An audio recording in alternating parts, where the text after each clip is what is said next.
Hey guys, welcome back. So in this video I'm going to show you how to time stretch in Logic Pro.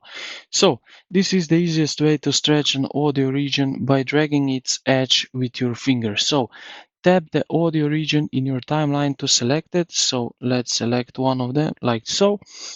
Now tap the trim tool icon at the top of your screen if you don't already have it. So right here, this one at the top, you will see trim button.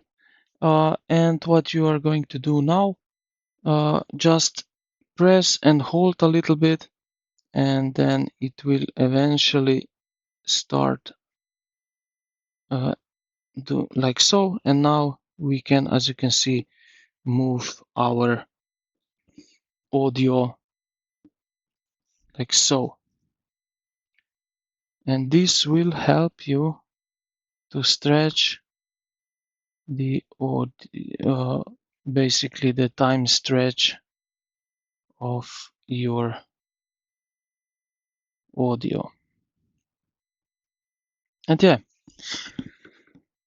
now, if you want your audio to automatically stretch and look perfectly onto your project tempo grid, what we are going to do is tap at the bottom left corner this middle icon right here. Now tap the audio region you want to stretch. So we have selected this one here. In the inspector panel under the region drop down, check the box next to flex right here.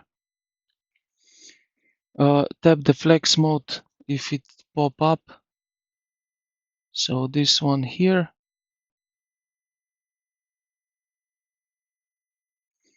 you will see like so.